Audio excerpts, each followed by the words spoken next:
Assalamualaikum warahmatullahi wabarakatuh. Kembali lagi di channel Nasihat Kehidupan Misteri. Pada video kali ini, saya akan membahas tentang kebudayaan Indonesia yang mendunia.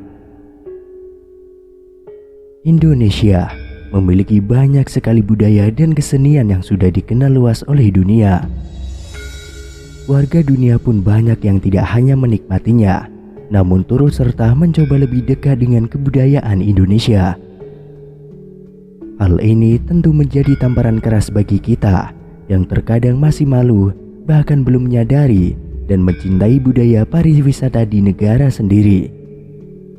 Sudah sepatutnya sebagai bangsa Indonesia kita berbangga dan ikut melestarikan budaya tersebut. Dari sekian banyak budaya Indonesia yang ada, inilah kebudayaan Indonesia yang sudah dikenal oleh masyarakat dunia.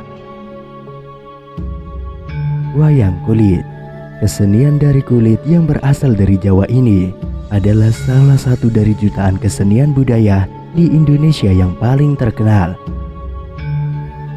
Banyak turis mancanegara yang rela datang ke Indonesia untuk belajar tentang wayang.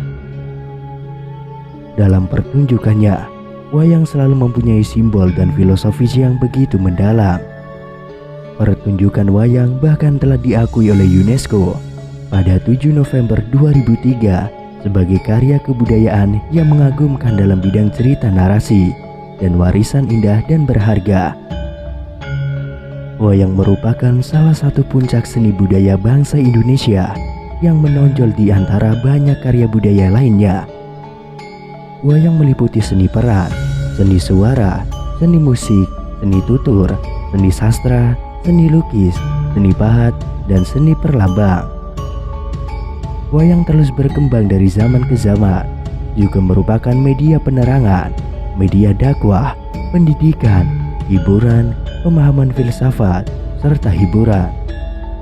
Oleh karena itu, wayang dianggap memiliki nilai yang sangat berharga dalam pembentukan karakter dan jati diri bangsa serta peradaban Indonesia. Diperkirakan, wayang mulai dikenal dan berkembang di Nusantara sejak 1500 sebelum Masehi sebagai bagian ritual. Nenek moyang kita percaya bahwa roh atau arwah orang yang sudah meninggal bisa tetap hidup dan tetap memberi pertolongan pada yang masih hidup. Karena itu, roh-roh tersebut lantas dipuja dengan sebutan hyang atau dahyang yang diwujudkan dalam bentuk patung atau gambar. Dari sinilah asal-usul pertunjukan wayang, walaupun masih dalam bentuk yang sederhana. Angklung, alat musik bernada ganda ini berasal dari Jawa Barat. Bahan dasar yang digunakan dalam alat musik ini adalah bambu. Angklung dimainkan dengan cara digetarkan, sehingga pipa-pipa bambu akan bergetar dan menghasilkan nada tertentu.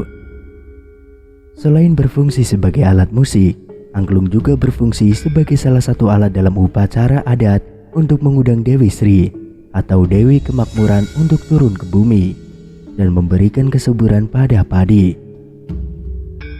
Angklung dinobatkan sebagai karya agung warisan budaya lisan dan non-bendawi manusia oleh UNESCO pada November 2010 dan telah menjadi salah satu budaya asli Indonesia yang mendunia.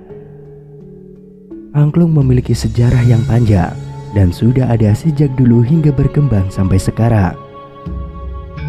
Sejarah angklung awalnya merupakan salah satu alat bunyi-bunyian yang digunakan untuk upacara-upacara yang berhubungan dengan padi.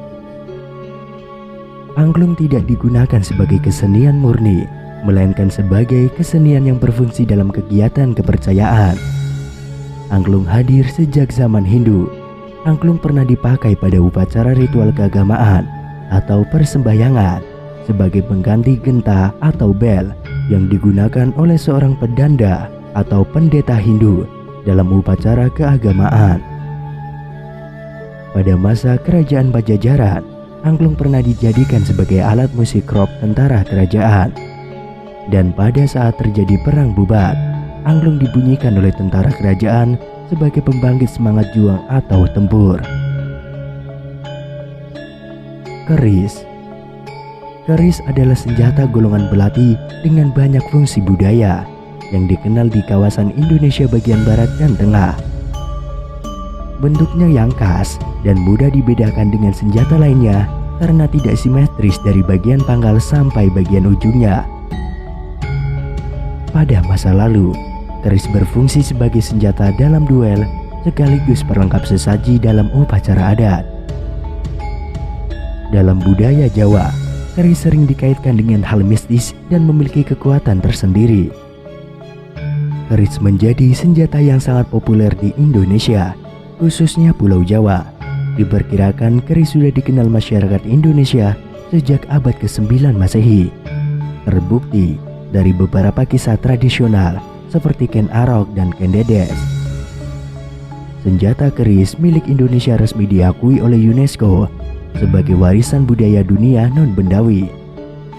Keris tidak hanya dipakai sebagai senjata, namun juga dipercaya memiliki kekuatan supranatural. Kerajinan tangan yang terinspirasi dari kebudayaan lokal non-benda yang memiliki bagian mata, bulu, dan sarung, yaitu keris. Senjata keris memang termasuk dalam kerajinan tangan, dan di dalamnya terkandung nilai-nilai kebudayaan dan tradisional. Selanjutnya, batik. Setiap orang Indonesia pasti memiliki dan pernah memakai batik, baik dalam corak tradisional maupun modern dari berbagai daerah. Batik adalah kain bergambar yang memiliki proses pembuatan khusus, yaitu menorehkan malam atau lilin tradisional menggunakan canting di atas kain sebelum kemudian melewati proses pewarnaan yang juga alami. Hampir semua daerah di Indonesia memiliki motif atau corak batik yang khas, dan masing-masing memiliki filosofi yang berbeda. Batik telah mendapatkan penghargaan dari UNESCO pada 2 Oktober 2009 sebagai warisan budaya lisan dan non-bendawi manusia. Batik adalah hasil karya bangsa Indonesia yang merupakan perpaduan antara seni dan teknologi oleh leluhur bangsa Indonesia.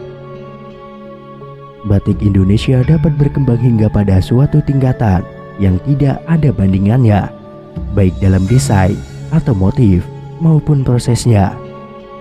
Corak ragam batik yang mengandung penuh makna dan filosofi akan terus digali dari berbagai adat istiadat maupun budaya yang berkembang di Indonesia. Motif batik menurut Kamus Besar Bahasa Indonesia, motif adalah corak atau pola. Motif adalah suatu corak yang dibentuk sedemikian rupa hingga menghasilkan suatu bentuk yang beraneka ragam, tentunya sesuai dengan adat istiadat yang ada di dalam daerah tersebut.